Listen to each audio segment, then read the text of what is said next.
It is 1:04, so why don't we go ahead and get started? Good afternoon, everyone. My name is Brittany Milling, and I'm the Fair Housing Training and Outreach Coordinator at the Pennsylvania Human Relations Commission. I'd like to thank you all for joining us for our Fair Housing Month virtual program on restrictive covenants, confronting Pennsylvania's history of housing discrimination through Act 54. We'll be recording today's program, so please keep yourself on mute during the presentation. You can, of course, feel free to enter comments in the chat, and we are aiming to have some time for Q&A at the end. I'd like to thank Laura, our ASL interpreter. And if you would like to enable captions, you can do so by clicking the More button at the top of your screen with the 3 dots, selecting Language and Speech, and then select Live Captions. At this time, I'd like to introduce PHRC's Executive Director, Chad DeYoung-Lassiter, who's going to be offering welcoming remarks. So Chad DeYoung-Lassiter is the national expert in the field of American race relations. Mr. Lassiter has worked on race, peace, and poverty-related issues in the United States, Africa, Canada, Haiti, Israel, and Norway.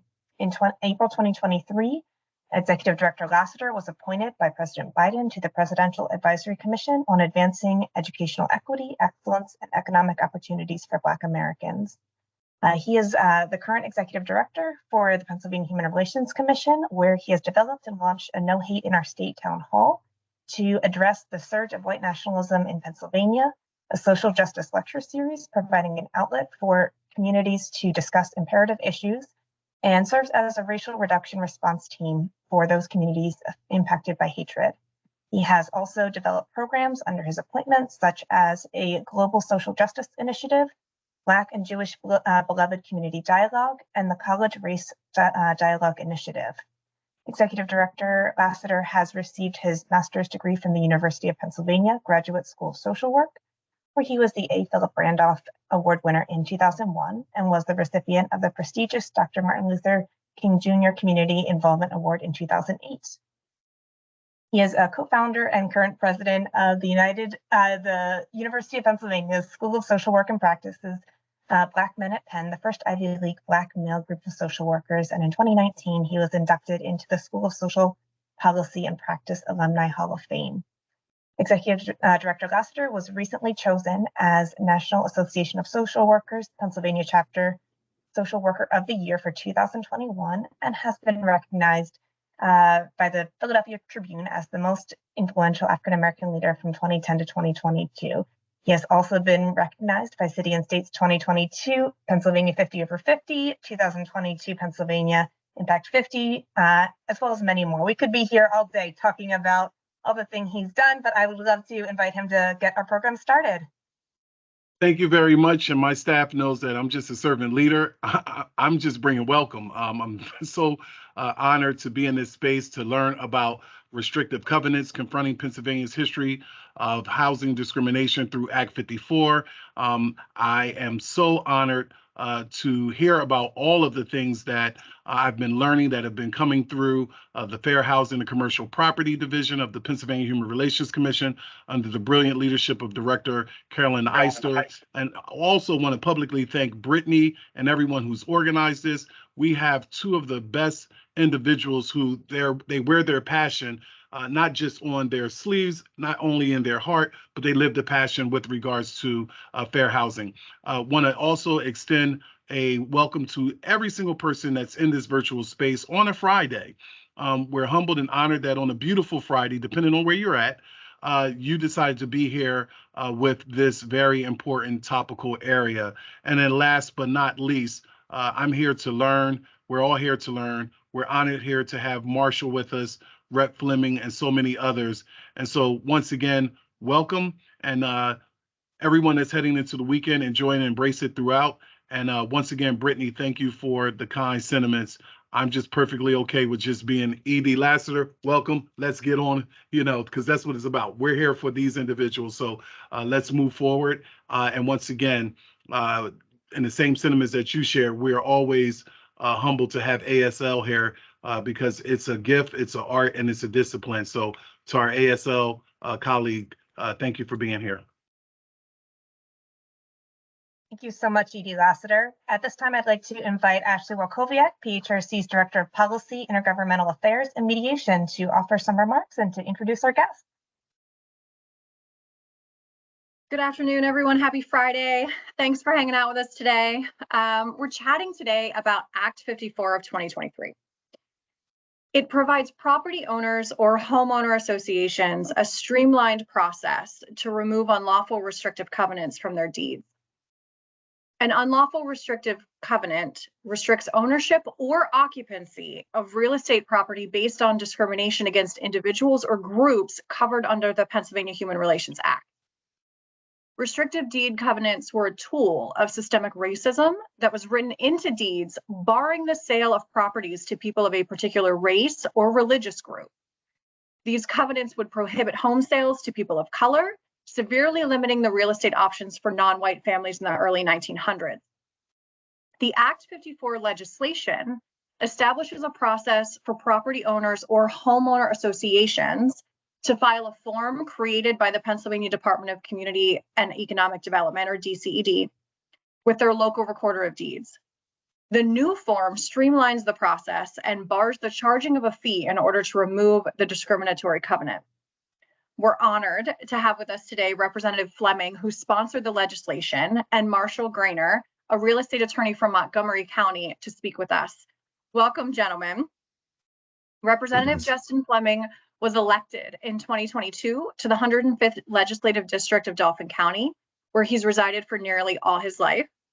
Representative Fleming has spent nearly 2 decades as a public servant and advocate to expand mental health care and provide resources for children. He's joined today by attorney Marshal Granor, who helps community associations with their governance and documentation, as well as clients in their residential and commercial real estate sales and leasing transactions, large and small. Marshall is a past chair of the Pennsylvania Bar Association's section on real property, probate, and trust law. He frequently uses his expertise in a volunteer and teaching capacity and is the president of Granor and Company Realtors. Marshall is a member of the Bar Association's Minority Bar Committee and the Diversity, Equity, and Inclusion team. He helped to lead the effort to enact Act 54, and will kick us off today by sharing some information about this important reform. Marshall, thanks for being with us. Thank you. Wow, with all those introductions of all these wonderful people, I have to jump right in and do this. Okay. Before I begin, I just want to say that you folks at the Human Relations Commission are my heroes. The work that you do is so important in housing equality and so much more. So it's an honor to be here, and it's very humbling. Act 54, the concept behind this was mine when I was chair of the Bar Association's Real Property, Probate, and Trust Law section. I had read that some other states were dealing with these relics of old times, but they're still out there. And I got a committee together, and we put together what we thought was a decent idea of legislation. It then it goes through a process at the Bar Association. It actually took a couple of years, and then we handed it over to Representative Fleming, who was very skillful in getting it passed, and we'll talk about that a little bit. But what is this all about? I will read to you. This is a deed covenant that sits on 42 houses in the Germantown section of Philadelphia. And this covenant says that at no time hereafter forever,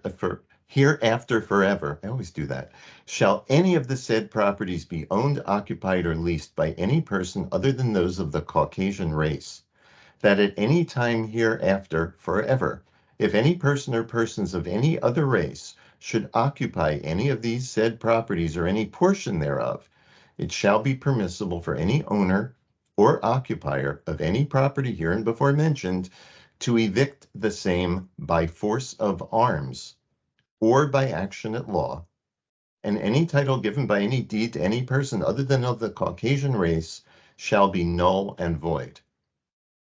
So if you're not Caucasian and you happen to stumble upon one of these 42 homes, either as an owner or as a tenant or as a guest, and you're not Caucasian, you can be removed by force of arms, according to this language, which to this day is on the public record against these 42 homes in Philadelphia. But They exist everywhere. Before we go into my PowerPoint, it's a shame I can't see all of you. I would love to. I want to do something with you, and I know it's hard to get people to participate, but since some of you can see each other, I think, I'm going to ask you if you, when you fill out a form, say that you are white or Caucasian, put your hand up and keep it up. Now, if you have some Polish heritage, you can put your hand down. And if you have any heritage in your lineage, in your history, that is Hungarian, put your hand down, or Asian, Italian, Jewish, Irish, Catholic, Arab. Now I'm curious if anybody still has their hand up. If your hand is still up, there is a chance that you are white or Caucasian. But if you put your hand down, then somebody within the last 100 years has determined you're not white, you're not Caucasian. And therefore, what I just read you may be applied to restrict you and your family from ever entering this property. Interesting, right? So, what is the history? What are we going to be talking about? Well, there are two ways that restrictions can be placed on real estate. One is through an ordinance. An ordinance is a local law. Remember that our local governments get their laws from the state. Trickles down, sort of. So a locality can't do something unless the state has permitted them to do it. So there can be ordinances that say no blacks allowed. There's also something called a deed restriction. This is a written restrictive covenant that is in your deed or in another document that gets recorded in the county courthouse that has to do with your real estate. A deed covenant, we say, runs with the land. It goes on forever. It stays in the chain of title all the way back to the Penn land grant. And so it shows up in its way. And the reason that the federal government gets involved in deed restrictions and fair housing is because of the 14th Amendment to the US Constitution that says that the states cannot make laws that abridge privileges and immunities of citizens. And it also says that we all are entitled to due process and to equal protection of the laws. So let's jump into cases. We lawyers love cases, and Buchanan versus Worley happened in 1917. And this, what's up on the screen in blue, and what I'm going to read to you is, this is the name of the ordinance from Louisville. This isn't the bulk of it. This is just its name. An ordinance to prevent conflict and ill feeling between the white and colored races in the city of Louisville, and to preserve the public peace and promote the general welfare by making reasonable provisions requiring, as far as practicable, the use of separate blocks for residences, places of abode, and places of assembly by white and colored people respectively. Now, I'm going to be using some terminology today from these covenants that may be offensive to some of you, and I apologize if it is. These are the words that are out there. I don't mean to offend. This ordinance from the city of Louisville goes on to say that it is unlawful for any colored person to move into and occupy as a residence, place of abode, or to establish and maintain as a place of public assembly any house upon any block upon which a greater number of houses are occupied as residences, whatever, by white people than are occupied as the same by colored people. So the idea here was that we're going to separate people by race based on who's the majority and who's the minority on that block. And why are we doing that? Well, according to the people in Louisville, it was to prevent intermarriage. It was to prevent mixed race babies. It was to prevent violence, which comes from mixing races. The US Supreme Court said in 1917, can't do this. The state can't come down and say that we're going to restrict people based on race. I mean, it's just because of the 14th Amendment. It's clearly banned. It's clearly unconstitutional, cannot happen. And if that had stayed the law of the land, I would have nothing else to say to you because it would have been great. Now, the Supreme Court did have a little problem. There was a case called Plessy versus Ferguson. Separate but equal is okay, at least on railroad services. In Plessy, the issue was separate waiting rooms, separate bathrooms, separate water fountains, and separate cars on trains. But the same people got from point A to point B, even though they were separated. Here you're talking about housing. And the purpose of keeping people from intermarriage and race hostility and all that, that didn't fly with the Supreme Court. In 1917, they said, can't do this. You cannot have a government separating people based on race. So what came out of that? Here we are, a mere 7 years after the Supreme Court. The National Association of Realtors was then called the National Association of Real Estate Boards, and NAREB had a code of ethics. Still do. 100 years ago, the code of ethics said a realtor should never be instrumental in introducing into a neighborhood a character of property or occupancy, members of any race or nationality, or any individuals whose presence will clearly be detrimental to property values in that neighborhood. So if you wanted to be a realtor, which was the elite people in the real estate business, you had to abide, you still do have to abide by the code of ethics. By the way, I am a member of NAR, and this part of the story really got to me. Our organization said, don't mix races, you'll be kicked out of the NAR. And at the same time, the Roaring 20s, you know, we have a really great idea in our minds of what that time frame was like. Well, along came a case called Corrigan versus Buckley in 1926, just 9 years after the court said you can't have a law that separates the races.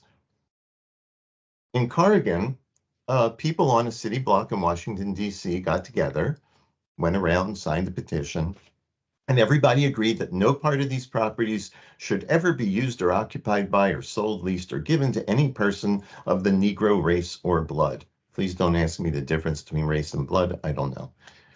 So this was a private agreement that the people on the street got together and talked about. And so one of the people who signed this agreement and had it recorded on their home, a year or two later, sold to a black family. They didn't publicize it, so it wasn't until the black family moved in that the neighbors all said, wait a minute, we got an agreement.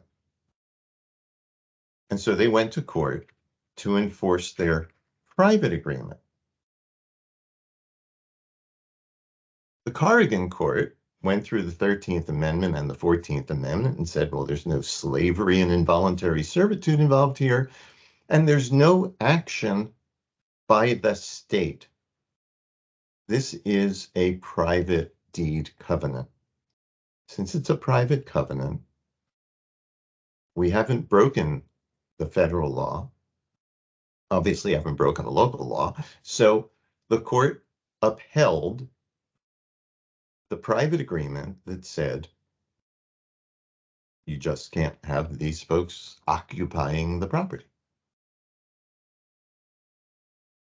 Problem? Sure it was. So deed restrictions don't touch the 14th Amendment. They're purely personal. Federal courts, hands off, you're not involved. The black family that already bought and paid for the property and moved in had to leave. Doesn't make you feel too warm and cozy. And what was going on during the same time frame? Here's a deed from Pennsylvania, from Erie, 1924. The property was being sold by Daniel and Ida Butt, and the deed has lots of covenants in it. And these are the sorts of things that we real estate practitioners see all the time. Number one, no shop, store, factory, saloon, or business house of any kind can be on the property. No hospital, no asylum, no institution, no charitable institution. And then number two is the house has to cost $6,000 or more. And number 3 was that the house is going to sit back 25 feet from the front line. We still use those kinds of restrictive covenants today. Very typical. And then we get to number 8, and I'm sorry it's blurry. This is the best I can do with it, but I'll read it.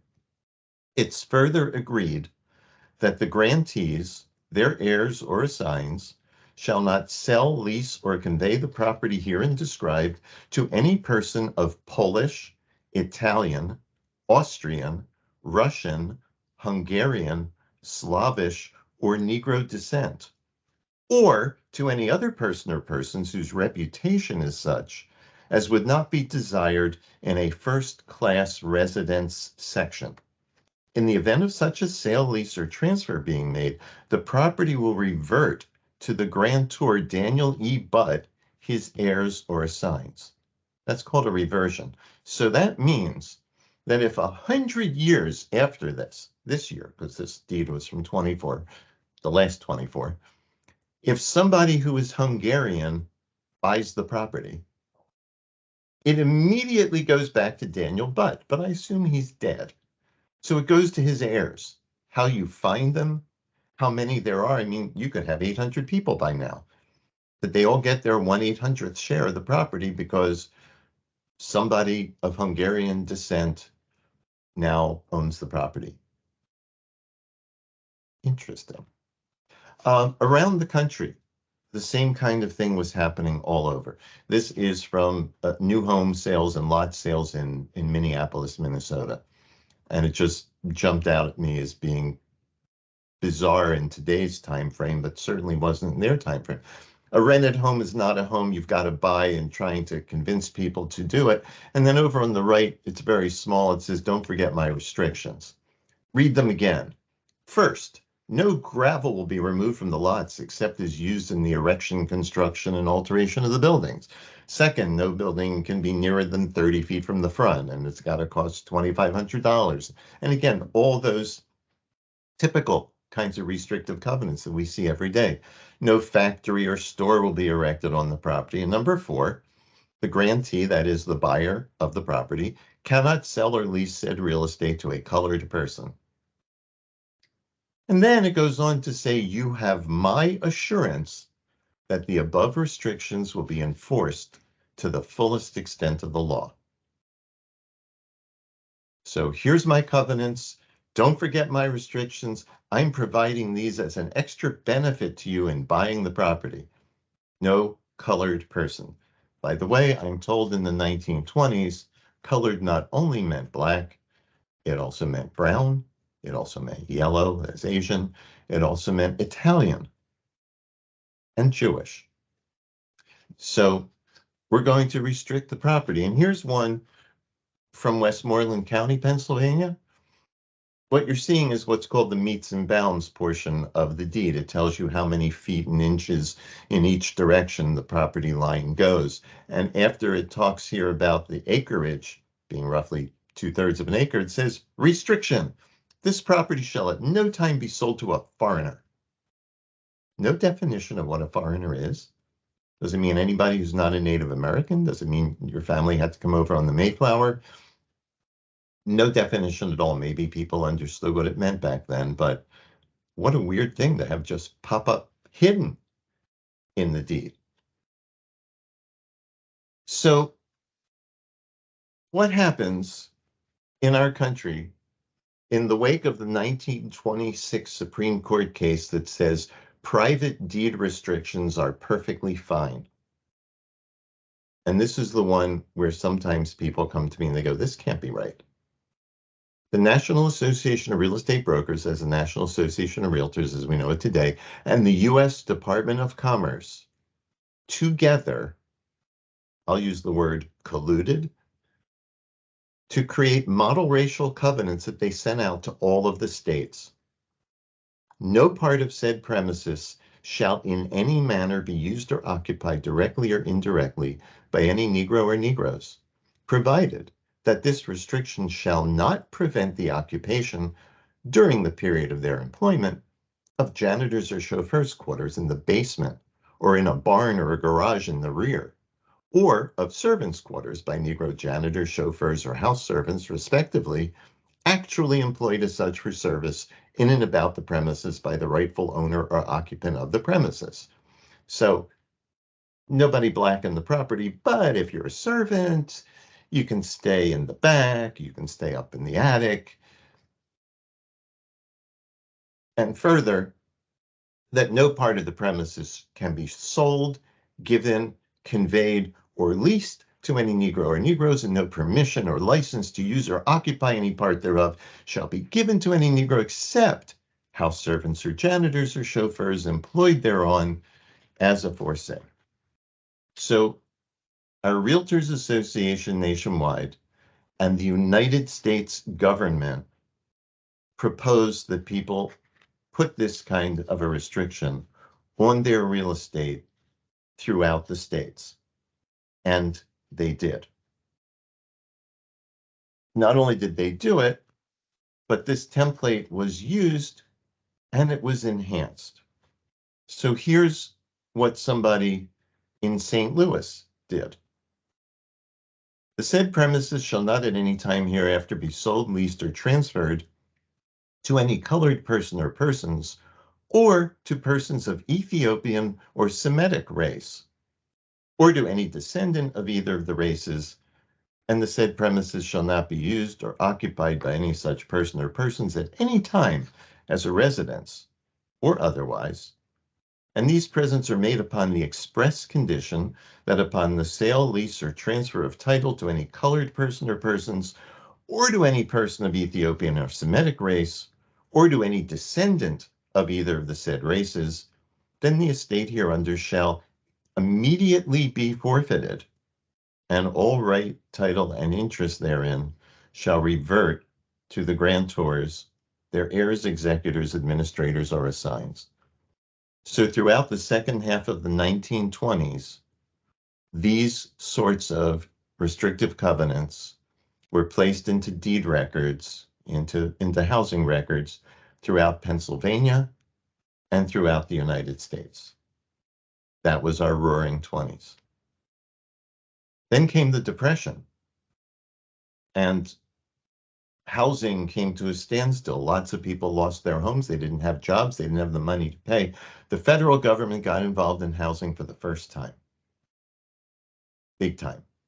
So they created the FHA, the Federal Housing Administration. They created mortgage insurance to back those loans so that the federal government could come in and prevent banks from losing, more banks from closing and banks from losing everything by giving mortgages to people. It revived the home construction business, built 160,000 public housing units. By the way, not public housing the way we think of it now, not the high rises that were built in the 60s and 70s. This was mostly public housing for middle-class white people near the factories and other places they were working. But even so, 160,000 homes, that was a lot. And so the National Housing Act of 1934 was a really big deal. It also created this. This is the city of Harrisburg, for those of you who know the area. And this is a map of the city of Harrisburg. For those who are on the two coasts of Pennsylvania, I will show you some additional maps from there in a second. This is redlining. The National Homeowners Loan Corporation put out these maps so that the FHA, the Federal Housing Administration, would not get stuck putting loans on bad houses. So the green neighborhoods are the best. You see how many there are? I mean, there's one up here, there's a little one down here. I mean, I don't know Harrisburg very well, but I think that people live in more than just these green spots. The blue ones are still desirable. They're okay. You can get loans there. Yellow means, uh-oh, they are definitely declining, and red is watch out, hazardous, dangerous. Don't give a loan there. Now, of course, you've got boundary lines. Some of them are very big. So you could be on one side of the street in hazardous, no mortgage, or you could be across the street in blue, still desirable. They were not looking at somebody's ability to repay the loan. They were not looking at credit scores. They were not looking at income. They were not looking at the condition of the house. If you were on the wrong side of the tracks or the wrong side of the street, you could not get a mortgage thanks to the Federal Homeowners Loan Corporation. I lived all of my life in Philadelphia or the very near suburbs, so this means a lot to me. Here is the Homeowners Loan Corporation map for the city of Philadelphia. And I would posit that if you went today and looked at where the lower income housing, the more not well-maintained homes, lower income people live, much of the area that was in red in 1937 is still red today. Why? Partially because of the redlining and the fact that people couldn't get affordable mortgages in the neighborhoods that needed it most. The areas in green, again, very, very little bit. There's some here in Oak Lane, and there's the area along the Wissahickon Drive from Chestnut Hill on down, and a little tiny bit over here. But look at all the red and the yellow. I mean, most of the city here that's mapped is don't give a loan there. This is Pittsburgh. Can you tell the different cartographers did these different maps? I mean, this one was done at the same time, and again, it's a little harder to see the colors, but you're beautiful, live here, it's a great community, best of the best. The green areas are scattered around, but for the most part, they're far away from downtown, far away from the rivers. The blue is okay, still all right to live in. Red is stay away, in most cases, downtown areas, and an awful lot of the yellow problem areas. This is what our government did. Now, those of us who went to law school think that the case of Shelley versus Kramer made all of these problems go away. To an extent, it did. We're in 1948. We made it through World War II. A lot of people are coming back home, a lot of the soldiers and sailors, and they need housing, and they need housing now. And in the city of St. Louis, here we are again in St. Louis, a restrictive covenant for a term of 50 years, property can't be occupied by any person not of the Caucasian race, it being intended to restrict the use of the property against the occupancy as owners or tenants of any portion of the property by people of the Negro or Mongolian race. I don't have too many neighbors who are Mongolian. That kind of caught me by surprise. So when I looked it up, there was a German anthropologist who decided that all of the people of the world could be divided into three groups. There was Negroid, Mongolian, and Caucasian. So basically this was saying Caucasians only and nobody else. The Supreme Court had an interesting problem. 3 justices out of 9 had to recuse themselves from hearing the case. Why? If we were in a classroom, I'd be looking for you to put your hands up. Because 3 of them had racial deed restrictions against their properties. 2 of them didn't even know it until one of the lawyers brought it up to them. So what happened here was black purchasers bought a property. They were kicked out afterwards because of that restrictive covenant that we just looked at. And the court was trying to deal with, can private restrictive covenants still be enforced? And they looked at it, and they looked at it carefully, and they said, yes, racial restrictions and indeed a private restrictive covenant is legal, but the state can't enforce it. What does that mean? They can't come and kick you out. The police can't come and take you out of your home. The courts can't get involved in it. The covenant's still there. It's still on the public record. And in some manner, it might still be legal. You might be able to do something neighbor on neighbor. Maybe I can go with my pitchfork and remove you from the property. Remember, there was a restrictive covenant that we looked at a few minutes ago that said under penalty of arms. So maybe I'm allowed to get my armor and take somebody out. But the government can't get involved in it, is what Shelley versus Kramer said. They're still on the books, but the 14th Amendment prevents the state from going in and enforcing these covenants. Now, jump ahead to an area that I'm sure many of you know much better than I do. The Fair Housing Act of 1968, signed by President Johnson, set up protected classes of people in housing: race, color, national origin, religion, sex, familial status, and disability. This was good. We're now protecting people. Of course, there are exemptions in the Fair Housing Act. Owner-occupied properties and religious organizations and private clubs can discriminate in certain ways. And we don't have to get into that right now. The Human Relations Act, I always found, was interesting because it predated the Fair Housing Act by, I think, 13 years. Again, you would know better than me, but I believe it was 1955. So pretty much the same sort of things. If we excluded from housing accommodations that get preferential treatment or get protected, personal residences, a room in your home. You're allowed to discriminate if you have a dormitory. That all kinds of makes sense. Those are little things, not big apartment buildings and all that. I did this for a class that I was giving on fair housing, and just think it's interesting that Pennsylvania protects more groups than does the federal law. I think that's good.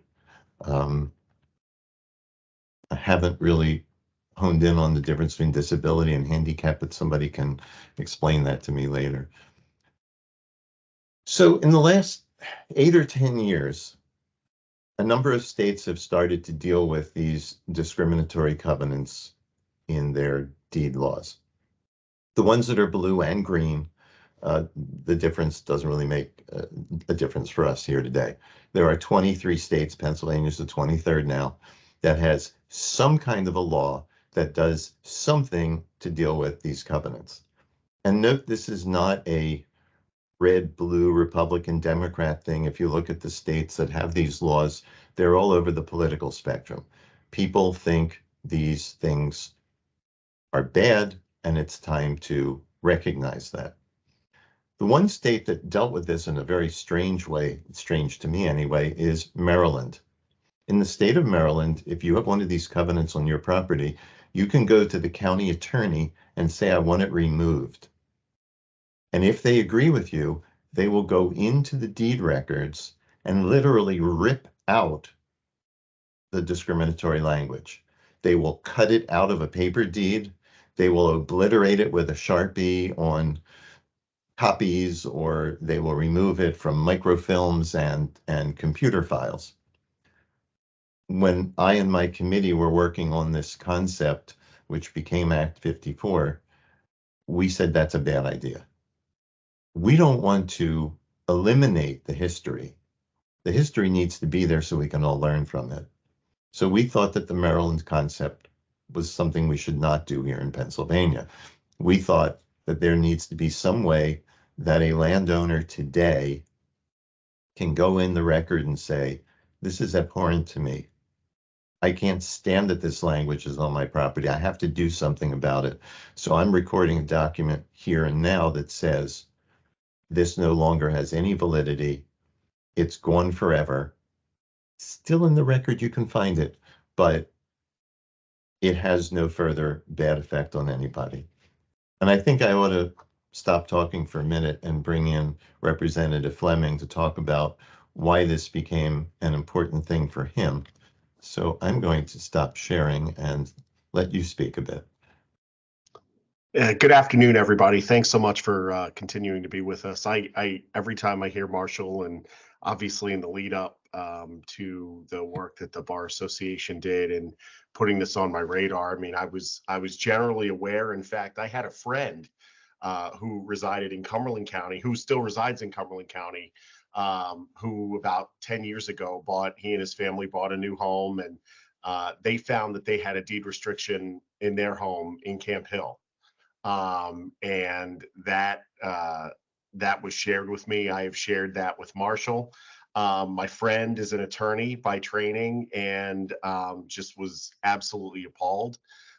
He had actually taken the time to exit out of his own deed, but he wanted to make sure before he bought the home that restriction didn't have the force of law. He was just so offended by it, to be quite honest. So and that's really how I understood this to be an issue. I've since educated myself quite a bit, but I do have to thank Representative Napoleon Nelson. Marshall mentioned him before. He had the bill before I did in the prior session. I just joined the General Assembly in 2023, so I'm still in my first term, and so as we were sort of getting bills assigned to us and figuring out what legislative priorities we wanted to work on, this was something that I was more than happy to pick up the mantle on. And fortunately, I was a mental health and child advocate before, as was mentioned, so I do understand the legislative process and how to get bills done. I was able to do that in my former life, and so I think on this particular initiative, the stars really just aligned. I do have to say and thank a colleague of mine, a Republican, Representative Paul Schemmel, who actually the first draft of the bill contained a very expansive language around non-discrimination. And Representative Schemmel came to me and he said, listen, if we just align the non-discrimination clauses with what we have currently in the Pennsylvania Human Relations Act, I think a lot of my colleagues on the Republican side can get on board. And so in thinking about it, that was really fine with me, because what Marshall has described has been, those covenants being restricted largely based upon race, ethnicity, religion, and things like that. So all of which are covered under our Human Relations Act currently. And so, we made that amendment. So the bill really went from being passed on a purely partisan basis out of the House Judiciary Committee to a bill that got passed the House 200-3, and then went over to the Senate, passed the Senate Judiciary Committee unanimously, and then passed the Senate unanimously and was signed into law by Governor Shapiro back in December. And so I'm honored to have been given this responsibility to carry this bill. And in joining Marshall and speaking with other local realty groups, I think the one thing that I want to make clear, as Marshall was alluding to, we didn't want to just erase it. We didn't want recorders of deeds to find this language and just strike it. It's important to remember this. It's important to remember that this was part of a painful history in our country. If we don't remember that, we have very little chance to make progress moving forward. So we thought the best course of action, as Marshall said, was to just develop a form with the Department of Community and Economic Development. The form is available now, and it is recorders of deeds or citizens themselves can access this form, and they can repudiate that covenant and call it out and say, hey, yes, this covenant exists in my deed documents. It's not something I agree with, and that document will then follow the deed in perpetuity. So really just thrilled to have been a small part of this success. And Marshall has been working on this for years, and it gave me immense joy to join Marshall and Director Lassiter and the many others who were involved at the signing ceremony back in January. So I couldn't be more proud to be a part of this, and I'm really hoping that, again, by illuminating these issues, by elevating these issues, we can yes, discuss our painful past, but hopefully use it to move forward and be better as we move ahead. So thank you so much, Marshall, for having me on here. Thank you, Ashley, and to the entire Human Relations Commission. It really is a privilege to do this work and to have been a part of this. So I'm going to jump over a number of things, and thank you, Representative. The work that you did and the mastery with which you were able to find consensus and make this happen. I mean, I'm not underselling. I'm underselling it.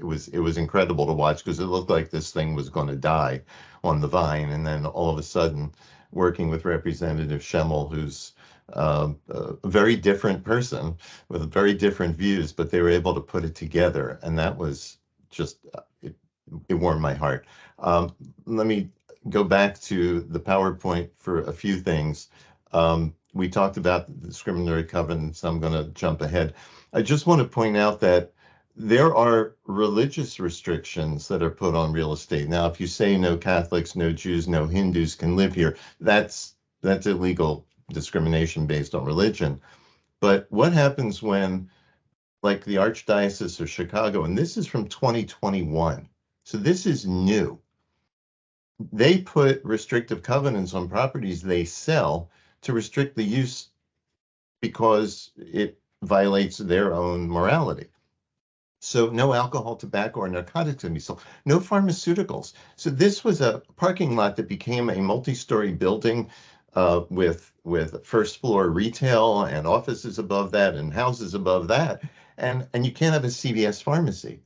You can't sell equipment, no abortion in vitro, I get it, no surrogacy, no stem cell research, Satanism or atheism, no palm reading. And look at this one, no hot pants are allowed. I figured this had to be from the 70s, but no, this was from 2021. And if you're not sure whether the use that you have for the property is okay or not, you have to go to the then sitting Archbishop of Chicago to ask permission. And if I am the real estate attorney who is trying to help my investor, landlord, owner who owns this property, I don't know what they're allowed to do. I know what they're not allowed to do, but I'm not really sure what is permitted. So these kinds of covenants do exist, and they are legal and they are enforceable. Jumping ahead, Act 54 and the Bar Association, and you've heard why Representative Fleming took this on. What is in the law, again, as he said, we're just taking what is already defined as discrimination in the Human Relations Act and the Federal Fair Housing Act, and we're saying whatever's there now and whatever's there in the future, those are what we're covering here. So we don't have to create our own set of definitions. I think that was a good idea. And we're excluding the covenants that churches put on properties for the future.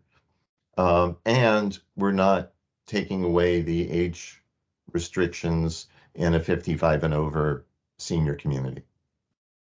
But the key provision of the law was that we are voiding ab initio from the very beginning, making unenforceable any of these covenants that the US Supreme Court said are unenforceable. At least they were in 1946, and we hope they will be forever, but who knows with the Supreme Court what direction they might go in. Sorry, I didn't mean to be political. So now we have Pennsylvania law that says these things are no longer any good. Who can file this repudiation document? As was said at the beginning, was that Ashley or Brittany? I don't remember. But the repudiation document can be filed by the landowner or by the board of the condominium or a cooperative or planned community. And if you live in one of those and you think you've got restrictive covenants that shouldn't be there and your board is not interested, you can force them by petition to actually have a hearing, at least a hearing to deal with it. This is the form. Again, you can get it from DCED's website or from any of the 67 county recorders of deeds. You saw us before smiling, except for Napoleon Nelson, who apparently doesn't smile. I don't know. He's the chairman of the Legislative Black Caucus and an amazing legislator in his own right. And I'm proud to say my legislator. And Director Lassiter in the back. So timetable is now. This can be done now. You can repudiate your deed restrictions now. And the amazing thing that I was sure was going to get stricken from the law, there's no fee. The recorders of deeds do this for free, which is the best price I can think of. So somebody asked in the chat, so how do you know if you've got one of these covenants on your property? The answer is you have to do a deed search, title search. If you are buying a property, if you are selling a property, or you're refinancing, that's the best time to do it, because I don't think anybody wants to go and spend $150 for a title search and then find out you don't have this on your property. The land that my house is on had some deed restrictions put on in the 1880s. You're not allowed to have, I'm not allowed to have an outhouse, which I wasn't planning on anyway, and I'm not allowed to serve alcoholic beverages. This sort of maybe could be an issue, but I figured this means I can put it out on the table and people can serve themselves, in which case I'm not serving it. You can tell I'm a lawyer, right? So that's my legal answer. Is this, if somebody says, gosh, I just saw the chat and then it disappeared on my screen. This is a case of the government getting it right. Yeah, I think so. And I think that the compromise, the small compromise that was reached, but very important, between Representative Fleming and Representative Schemmel shows that our government can work even when it's divided if people are willing to take a step back and think. So as a real estate appraiser, I've seen many covenants limiting. The oddest was a marital status comment. The property was owned by a man and his wife, a divorced woman.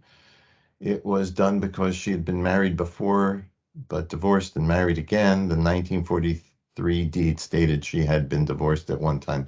I'm not sure exactly what that means, but the fact is, you can record anything you want to against your property. You can record a covenant that says the front door must stay blue. You can record things that will make it much more difficult for somebody to buy and live there. And it's okay, as long as it's not against the law. These covenants are against the law. They pop up in the strangest places. I showed you just a few examples. The best book, the best reference for this, The Color of Law. I believe you had or are having a program with Richard Rothstein and his daughter, whose name I can't remember, who've written a follow-up book. You must attend and hear him if you have not heard Richard Rothstein speak about this. He never thought his book was going to become a New York Times bestseller, but if you think that anything I've said is touching or tugs at your heartstrings, read the book. You won't be able to tolerate some of what's in there. Do we have any other questions or comments for me or for the Representative Fleming? No comments. No question, but a quick comment. We just had him, Richard and his daughter Leah, at our most recent Fair Housing conference. And then we had Richard 2 years ago as a PHRC Lunch and Learn, and we brought both books for not only our PHRC staff, but for also our external stakeholders. It's something to definitely study. I'm reminded of Doug Massey's book, American Apartheid. Doug was a sociologist out of Princeton University. And all these books really bring us from the historical space to the contemporary space to see why we're in some of the challenges that we're in and most of our communities, and not just our urban centers, but also our suburban centers and our rural centers. So just wanted to echo that. It was an amazing Fair Housing conference. We would love to send you and Rep. Fleming some of the videos from some of the panels, once again, under the brilliant leadership of Director Eister and Brittany Millinger and everyone from our Pittsburgh regional office. Just a quick plug, we're going to be in Pittsburgh in 2025 for our Fair Housing Conference. We made an announcement that it's going to be there in Pittsburgh as well, but you're absolutely right. Anyone that's in this space, if you need the book, reach out to the PHRC because we have some additional copies. We would love to share them for you as an in-kind social justice contribution to you. Okay, it looks like we have a couple more questions, which I'd like to get to. And I also want to say there's a brand new April of 2024 short series on PBS called The Shame of Chicago. I saw a preview of it. I don't think that the local PBS affiliates are running it yet, but if you have one of the PBS streaming services, you can get it now. The Shame of Chicago, 4 one-hour pieces on how the city of Chicago, which was well integrated and working just fine, was ripped apart by race and created slums that didn't exist before and really horrible situations there that still exist. So Todd asked, when a local jurisdiction passing zoning legislation, are there any safeguards to ensure new legislation does not equate to illegal covenants? I would find it hard to believe that a zoning board or a municipal government would put a blatantly illegal anti-Human Relations Act law or ordinance on the books. Whoever is there, I guess, has to challenge it. I don't know if there's an automatic way that it disappears, but I would think any court would have a real problem with that. You asked about accessing the PowerPoint, and Ashley, Brittany, somebody, I believe that everything's going to be made available to you. I would be happy if you take it, share it, read it, get back to me and tell me I made a mistake and you'd like to correct it or enhance it, because I am continuing to do these sessions for lots of people and I'm always interested in learning. Can I comment on how a property owner can work with a homeowners association that's working with real estate developers doing unfair things? Get to me offline. I'd be happy to talk to you. I do a lot of work with homeowners associations. I draft the documents, I redraft the documents. I've been an expert witness trying to interpret them for the court, but I need a lot more information on that. By the way, I apologize for talking really quickly today, but I've tried to get 60 minutes of material into 40 minutes, so that's how we do it. Anything else anybody has? New messages. Okay, so in the chat, we have, I don't believe we have any more questions in the chat. We're running up to the 2 o'clock hour. So if anybody had a question for either Attorney Granor or Representative Fleming, if you put up your hand as we close up. So with that, I would like to extend our thanks to our distinguished speakers, Attorney Granor and Representative Fleming, for sharing their valuable insights and expertise with us today. Your contributions have enriched our discussion and provided us with valuable information and steps to action. I want to thank Executive Director Lassiter. Thank you, Director Wakuviak, Outreach Coordinator Mellinger, our ASL interpreter, Director Brothman. I also want to extend our gratitude to the participants for your active engagement and your thoughtful questions today.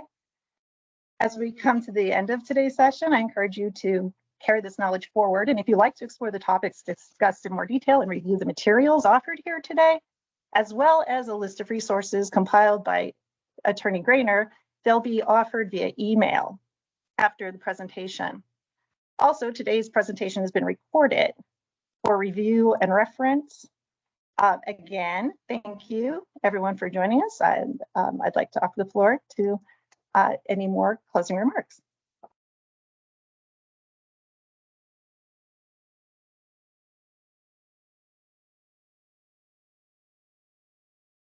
I'm keeping quiet. It's very hard for me to do that. But I'm delighted by the size of the group here today. Please take this information. You are the front lines. So get it out there, let people know that they can do something about these. And thank you for a lot of the positive feedback. It's important. It feels good. Thank you. Well, thank you, Attorney Granor. Thank you, Representative Fleming, and everyone for your participation today.